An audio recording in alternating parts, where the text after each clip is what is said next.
नमस्कार, मैं अखिलेश पांडे न्यूज़ भारत के न्यूज़ बुलेटिन में आपका स्वागत करता हूं। इस न्यूज़ बुलेटिन में हम बात करेंगे भदोही की, जहां अंतर्राज्यीय स्तर पर गांजा तस्करी करने वाले गिरोह के शातिर तस्कर को पुलिस ने किया गिरफ्तार। आगे बात होगी झाबुआ की, जहां जयस समर्थित एवं पेटलावद विधानसभा प्रत्याशी बालू सिंह गामड़ ने किया जनसंपर्क। साथ ही आगे चर्चा होगी पाकुड़ की, जहां रेलवे के निजीकरण के विरोध में सीटू कार्यकर्ताओं ने किया प्रदर्शन। और भी तमाम खबरों पर आइए विस्तार से करते हैं चर्चा।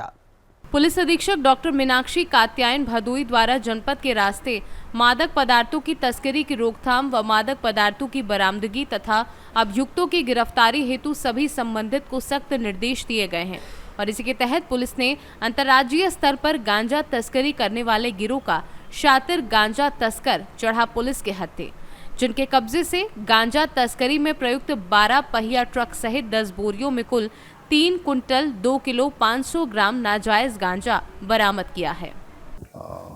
क्राइम ब्रांच की टीम ने और थाना प्रभारी ऊंच ने, इनकी टीम ने चेकिंग के दौरान एक ट्रक को पकड़ा था, जिसमें करीब 10 बोरे 3 कुंटल से ऊपर गांजा, अवैध गांजा पकड़ा गया है।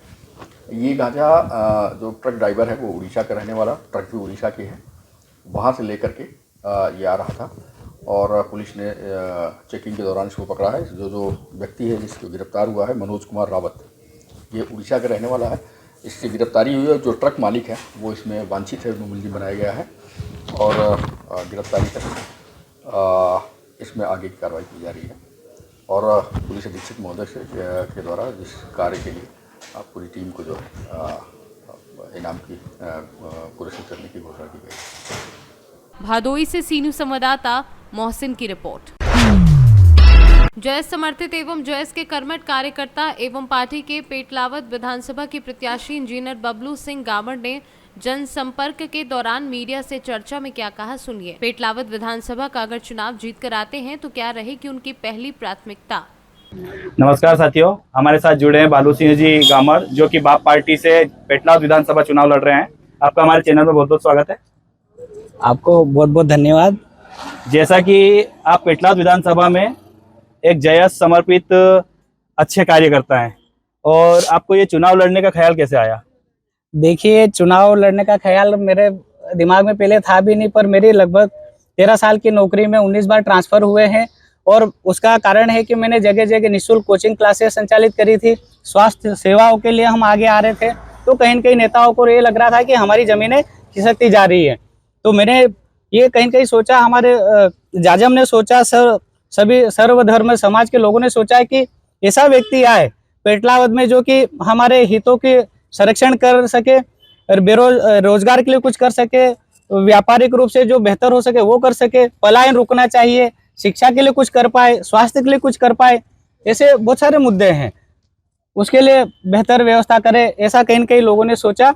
और मेरे भी दिमाग में आया कि क्यों ना, मैं नौकरी तो कर ही रहा हूँ और कहीं न कहीं मैं इतना परेशान हो चुका था कि इस राजनेताओं से, तो मैंने सोचा है कि मैं चलो ठीक है, क्रिया के विपरीत प्रतिक्रिया की जाए।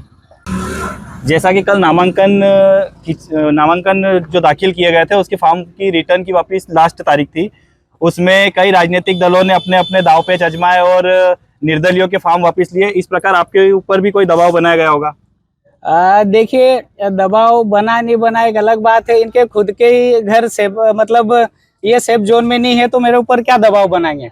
हमारे साथ में 195 पेटलावद विधानसभा के सर्वधर्म के मेरे सम्मानीय मतदातागण साथ में हैं और उनमें एक उत्साह और उमंग है कि ये व्यक्ति कुछ न कुछ तो करेगा। इंजीनियर होने के नाते और पढ़ा लिखा होने के नाते कहीं न कहीं बहुत कुछ उनकी उम्मीदें हैं मेरे से। तो मैं ये चाहता हूं कि आप उसमें देखिए कि हमारे साथ कितना जन समर्थन है। इनके साथ में 2-2, 5-5 लोग नहीं है। जबरदस्ती भीड़ बढ़ाने की कोई परंपरा हो सकती है, पर वर्तमान में उनकी गाड़ियों के साथ में कुछ भी नहीं है। जैसा कि गामड़ जी, आप लगातार क्षेत्र में जनसंपर्क कर रहे हैं, तो आपको कहीं ना कहीं ऐसी चीजें भी दिख रही होगी जो धरातल पर वास्तव में नहीं है, उसको लेकर आप क्या कहेंगे? देखिए, हम धरातल पे गए हैं, यहाँ पर लोग पानी के लिए इतने परेशान है कि कुएं से भर के ला रहे हैं। हेडपंपों की हालत बहुत बेकार है। रोड की बात करें तो आवागमन के मामले में हम बहुत पीछे हैं। कई जगह नहरें मतलब बिल्कुल कृषक परेशान है, वहां पर नहरें खुदी पड़ी है, लीकेजेस है, उनको मालूम भी नहीं है। और आज वर्तमान ये परिदृश्य है कि बिजली के मामले में लोग इतने हताहत है और परेशान है कि ये लोग कहीं न कहीं मतलब ये बता ही नहीं पा रहे कि इनके क्या मुद्दे हैं और वास्तव में जनहित वाले कोई काम करना चाहते हैं या करेंगे। पिछले 35 सालों में 30 से 35 सालों में इन्होंने कुछ भी काम नहीं करा, मैं ये कह सकता हूँ और दावे के साथ कह सकता हूँ। आपके सामने राजनीतिक दो दल सामने हैं, भारतीय जनता पार्टी और कांग्रेस। वो भी आपके लिए एक बड़ी चुनौती है। आप जनसंपर्क के लिए नगर नगर में घूम रहे हैं, तो आपको कैसा जनता का आशीर्वाद मिल रहा है? देखिए, हमारे सामने आज की स्थिति में तो कोई दल नहीं है। चाहे इंटरनल सर्वे जितने भी हुए हैं, इनकी जो भी एजेंसियां रही है पार्टियों की, ये आज तक कोई सर्वे में आगे आ भी नहीं पाए हैं और आएंगे भी नहीं। कहीं न कहीं इसका मुख्य कारण है कि ये विगत 30 सालों से दो ही चेहरे आ रहे हैं और इन लोगों ने कुछ भी काम नहीं करा और इनको अनुभव भी नहीं। मैं एक बात ये भी बता दूं कि शायद इनको भी ये भी नहीं मालूम होगा कि मैंने कुछ काम करा कि नहीं करा। ये काम 5 काम नहीं गिना पाएंगे। एक ने 20 साल करा शासन, एक ने 10 साल। और दूसरी बात मैं आपसे ये कहना चाहूंगा कि जब से 1977 से हमारा विधानसभा क्षेत्र पेटला और झाबुआ से अलग हुआ है, तो कहीं न कहीं हमारे स्थानीय उम्मीदवार रहे भी नहीं और रहे भी है तो उन्होंने राज नहीं करा है। तो पेटलावद ब्लॉक के जो हमारे जन समर्थक है, मतदाता गण है, उनके मन में कहीं न हमारे प्रति एक आस है कि कैसे भी करके न हमें तो स्थानीय उम्मीदवार चाहिए और कहीं न कहीं ये हमें सकारात्मक माहौल मिल भी रहा है और सभी लोग इस बात से उत्साहित है कि कहीं न कहीं एक इंजीनियर व्यक्ति हमें मिलने जा रहा है। उनकी एक, और मैं ये चाहता हूँ कि मैं भी उनकी जो बातें हैं उन पे खरा उतरूंगा। कि साथियों, गामड़ जी ने बताया कि पेटलाद विधानसभा क्षेत्र की जनता एक शिक्षित प्रत्याशी चाहती है। तो अब हमें देखना है कि शिक्षित उम्मीदवार को जनता कितना मत देती है और या जनता फिर से वही पुराना दौर अपनाएगी। झाबुआ से सीनू संवाददाता मनीष कुमट की रिपोर्ट।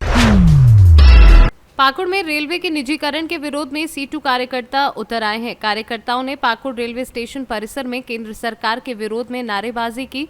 रेलवे स्टेशन पर प्रदर्शन करते हुए सीटू के सदस्य मानिक दुबे ने बताया कि केंद्र में बैठी सरकार देश की सार्वजनिक संपत्तियों को उद्योगपतियों के हाथों में बेच रही है।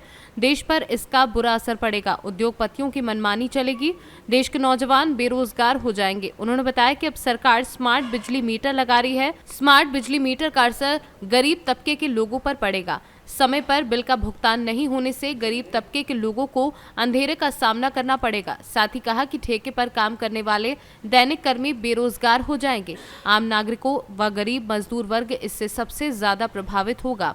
प्रदर्शन करने वालों में सीटू के साथ अध्यक्ष नादिर हुसैन, मानिक दुबे, शिवायपाल, शबना खातून, के मंडल, मदीहा बीबी आदि लोग उपस्थित रहे।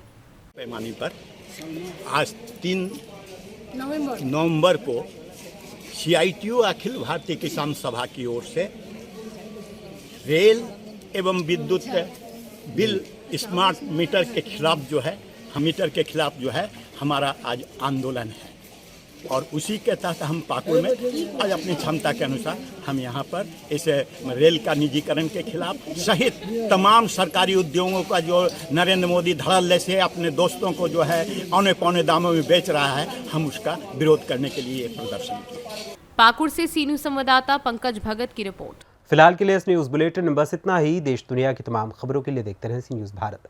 हर खबर आपके साथ, आपके हाथ।